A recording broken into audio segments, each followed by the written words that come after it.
Did I make progress or not? That is the question. This is the push and quads workout routine I did a week ago, and let's see. Last time I did 7.8 reps, if that's even a number. But what I mean by 0.8 reps is that it got almost up there, but I didn't get it all the way up there. So that's why I call it 7.8 reps. Let's count together. Now I'm on rep number 5. And that day I was actually pretty exhausted, but I still went for the workout. Maybe if I got more rest in, maybe I would get even more reps, but this is the one. This is the last one I failed on the last week, but now I got it. It's rep number 8. And then I braced myself. I went for rep number 9, as you see right there, which is glorious to me. Progress is always nice. And then you see by my facial expression, I'm pushing all the way. And look at what we got here. I got 10 reps in. Last week it was 7.8. And I'm happy right there. So now I got 10 reps in. Now let's go for the steeper incline. Last time I got 4.4 reps. The 5th I failed. Now let's count together. Let's see if I can beat that. And there goes rep number 3 with that good stretch. Over here on the 4th. And that's all I got last time in. And there it is. Will I get number 5?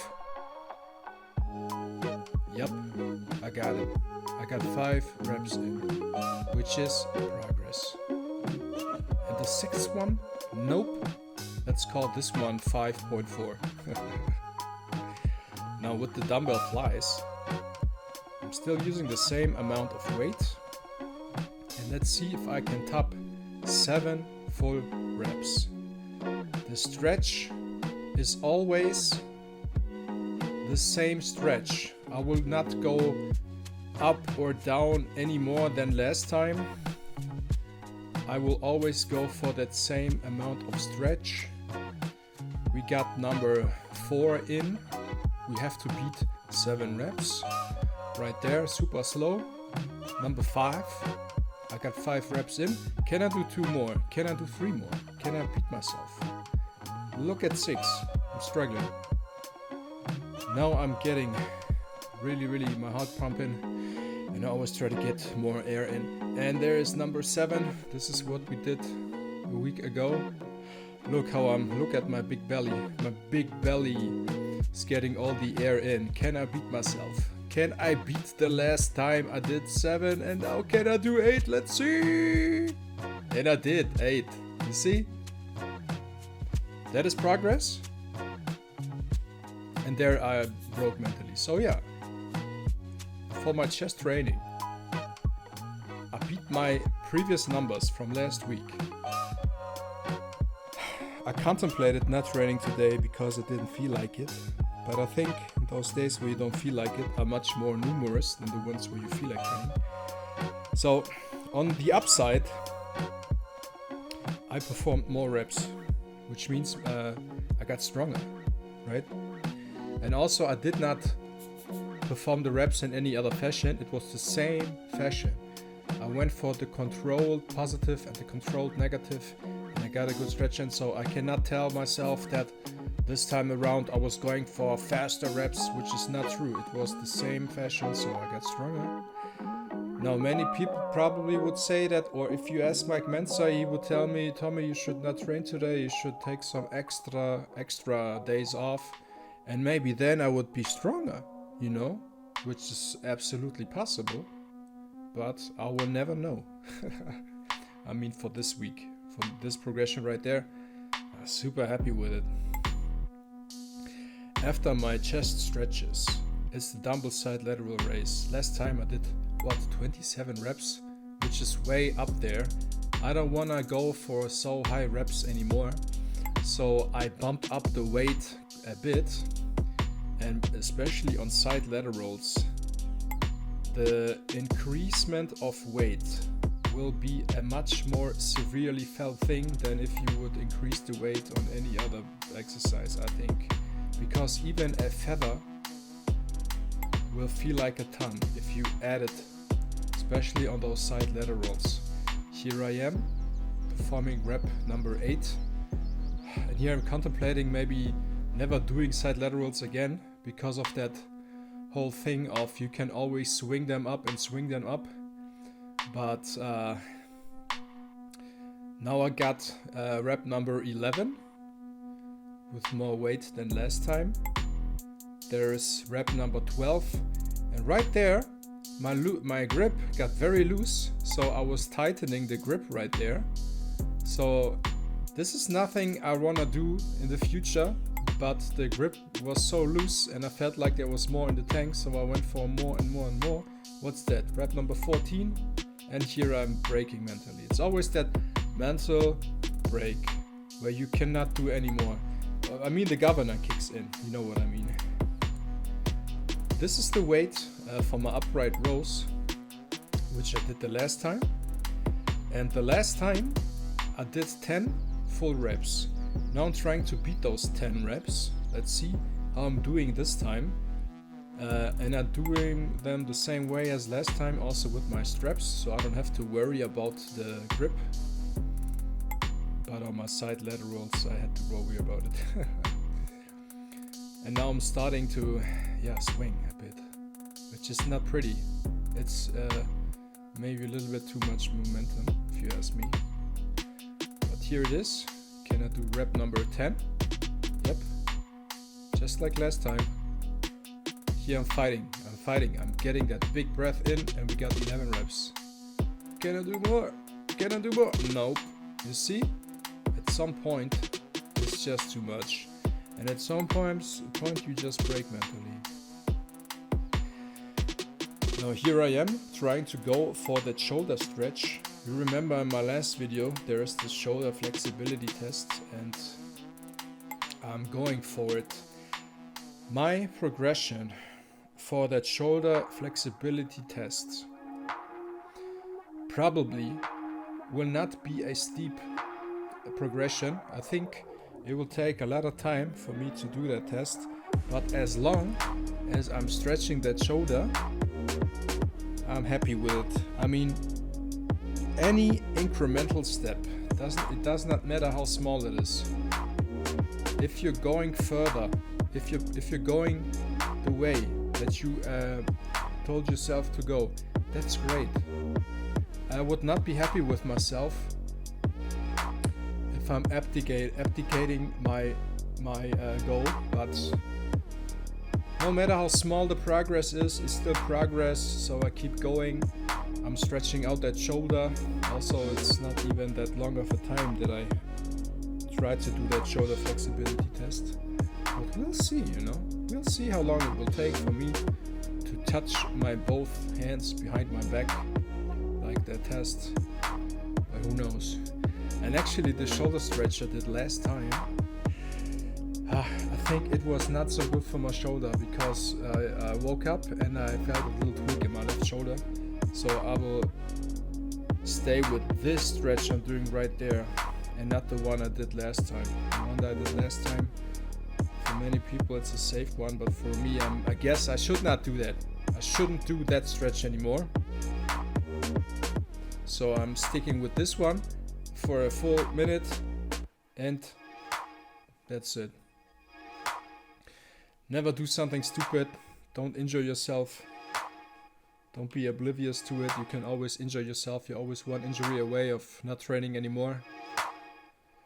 Shout out to Roman Fritz. Shout out to his hip, his left hip. I found out yesterday that he has to go to the whole process of the operation again, the surgery again, because some infection. He got some infection in the hip from the hospital. And Roman, if you hear this, I'm very sorry for you, and I'm sure you will fight through this, because you are a very strong individual. You are super strong. If anybody can beat that shit, that's you. Tricep dumbbell extension. Last time I did 9 reps. Can I do more than 9 reps? And I'm telling you, looks good. Last time it was 9 reps.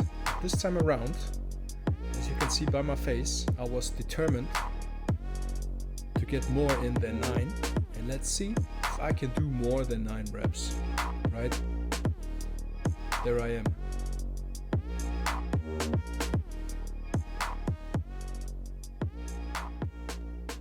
And let's go, Tommy. Let's go. Let's go. Let's go. Let's go. Let's go. Let's go. Yep. Can you do number 10? Yes, you can. You see, 10 reps. Beautiful. Which is again progress. It's 1 rep more than last time. Ugh. And there's nothing more you can ask for. As long as it's progress, it's great. If you're pushing around the same weights day in, day out, the theory is that your muscles will not grow because they feel like they're adapted already. So why would they put on more muscle? Your body does not want to put on muscle. Actually, the muscle building process is a rigorous one. It takes a lot of energy, and the body is not so eager to create the muscle. So that's why you really have to push yourself to get new muscles. And the funny thing is, when you start training, the first year of your training will be the best year of training. This is where you make the most progress, especially when you are young, because of all the testosterone that's in your body. The older you get, the harder it will be for you to make progress.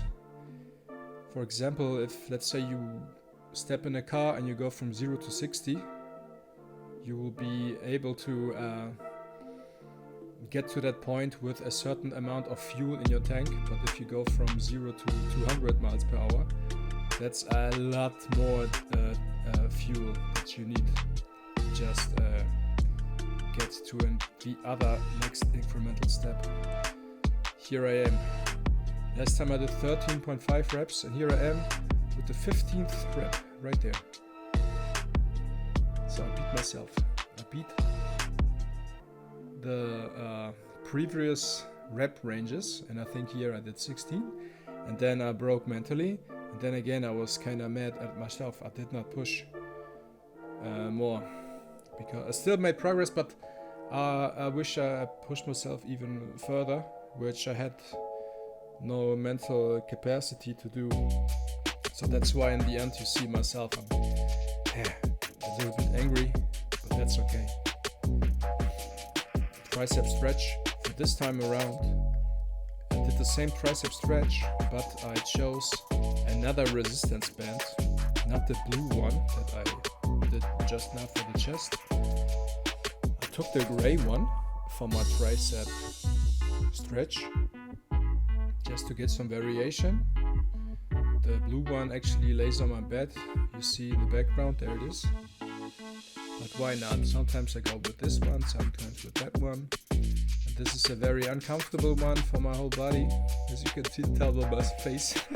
I'm suffering right there. Yeah, stretch that shit out. Stretch it, stretch it, stretch it. And then the good old-fashioned donkey kick. You raise your heel, and then the band just snaps up. And then you proceed with the other side, that unilateral stretch. I think I should get some t-shirts which are longer than this, because sometimes you see my stomach. I think that's a bad look. You see my stomach, that's shitty. Look how I'm breathing. And those glasses make me look old in that perspective. The first stretch of my right tricep was much more, not intense, but it felt like I was not able to go for the full minute, so I really had to push there. But on the left tricep, I found my happy place, my zen, my stillness, my inner stillness, more or less. So I accepted, okay, now you will have to stretch that out for a minute. Don't suffer. Don't think about the bad feeling. Those are those little mind tricks I play with myself. to hold on. Then you see the release, all the relief from my face, just oh boy. And after the tricep stretch, I wanted to beat the last calf rep training for the very first exercise, which is just the mat. It's 200 reps on the mat, but that number is crazy high. 100 reps, that's not real bodybuilding. 100 reps, I consider this more or less a warm-up, and I think my calf training could be intensified in some fashion. Hopefully when I get those new dumbbells, which are just the longer ones, I can put a dumbbell on my knee and then do the calf raise on one leg and then the other, which would be a greater exercise than this. Yes, I feel those calf raises, standing calf raises in my muscles, but if I had a calf raising machine in my apartment, that would be great. The muscles which are my least favorite to train, I guess, is calves and also my stomach. I don't get to the point where it's fun. It was never fun for me to train calves. Maybe it's because it's a big weak point. Arnold Schwarzenegger also had a big weak point, which were his calves, and he decided to only walk around in shorts so his calves would be exposed at any time, so that would motivate him to hit his calves really hard. And when you see old photos of Arnold Schwarzenegger, he will pose in some kind of lake where his legs below his knees are in the water, so they are purposefully in the water so nobody will look at his teeny tiny calves. But then he decided, no, I have to expose myself. I will put on a big pullover, because all of his upper body muscles were developed greatly, but his lower muscles, especially his calves, also his legs, they were not up to par. So that was a great strategy. Put something on your upper body and expose those weak calves. Also, I heard of a story. Arnold Schwarzenegger was in a forest with another friend of his, and they wanted to build up those legs. So they went with a barbell in the forest and did some crazy supersets. One guy was doing 10 reps, then the other again, then the first one, then the last one, then the other one, then the other one. And that was some kind of intense variation, because Arnold was always of the opinion that you have to shock your muscle. The muscle does not know what comes next. That would be the ideal way for Arnold, because if all of your muscles already know what's happening next, there's no reason to adapt. So Arnold would do many different kinds of training. Of course, for example, if he hit chest, he would always do the flat bench, the inclines, the steeper inclines. All of that would always be in his regimen, and the flies, but in a different way. You know, you can your training can be varied immensely, just by the rep ranges, by intensity techniques, drop sets, rest pause sets. You can do GVT, you can do HIIT, you can do volume, you can pronounce the negative phase, you can pronounce the positive phase, you can hold the isometrics a little bit longer. There's 21s, there is drop sets, you can go in pyramid, you can go up in weight, do a weight, then the next bigger weight, the next bigger weight, and then even move up the ladder, move down the ladder. Let's say you do calf, I don't know, side laterals with 30 kilos, then immediately go to 20 kilos, and immediately go to 10 kilos, and then again to 20 kilos and 30 kilos. Ronnie Coleman did those side lateral raises. His form was off, but his shoulders were gigantic. And that's always a big mystery to me, that somebody like Branch Warren or Ronnie Coleman, form-wise, it wasn't so pretty, but in the muscular ways, I mean, the muscles were outrageously big. And we just dismiss it. We just dismiss the bad form. But for many people, the bad form was all they needed. It's funny, right? How this goes. Because it's not logical. If it was true that the bad form is always bad, that it should never be performed by anyone, well then Branch Warren shouldn't be as big as he is, or was. Yeah. Funny how things go. And also the more you learn about something, the less you know about it, paradoxically. Here I am training my calves. Last time I did the same weight with 30 reps, now I went for 50 reps. So again, my calf training, there's a lot of room for improvement. I need to find some passion for my calf training. And this time around I took my yoga mat and I put it around the barbell. And that pad that's awesome. That's a great idea. If you are in your home gym as well, I really recommend you take that yoga mat, wrap it around the barbell. It's good. It's a great idea. It really helps. You will not have your head occupied with the pad. This is great. This is good stuff. It almost feels like it's in the gym. Maybe I should put something under my toes to intensify that stretch. But that's a great idea. And after that calf training, stretch those calves out. Just stretch them out for a good minute, and that's it. And that would conclude the calf training. Also, I think it would be a great idea to perform calf raises standing and then calf raises seated. I think it's always good to have your muscles hit in different angles. For example, even if I train my tricep, I always try to push something behind my head and then in front of me.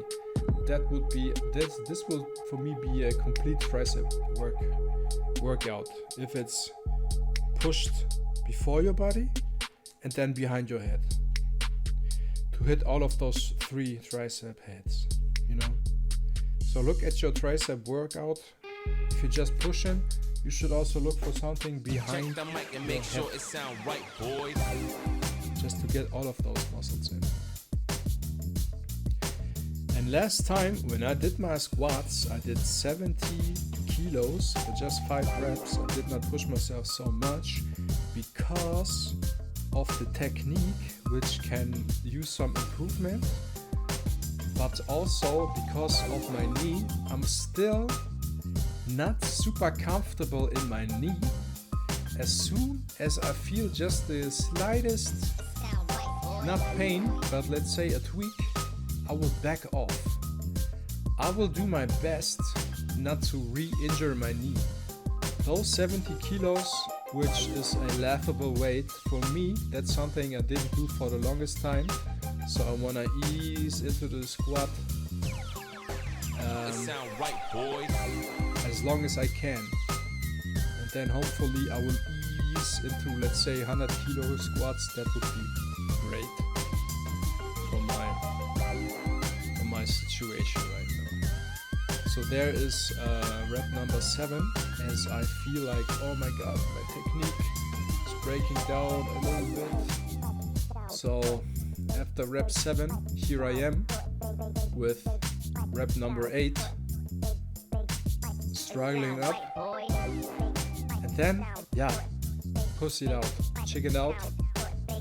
Also for the knee, in my head I thought, oh yeah, my knee, but maybe I could go for 10, but I did not. Hopefully next time. Here I am with the quad stretch. This time around I did not do it unilaterally, but both at the same time. And this is a stretch I would actually do back in the day when I was a kid.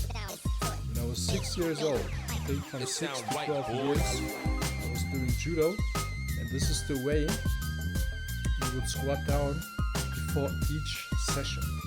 That would be a normal position for you to be in every day. Not every day, 2 times a week. I think I did it 2 times a week. There I am, stretching my squats, and in a nutshell, I'm super happy with the progress I've made from last week. I didn't think it was possible, but I did. I'll see you next time.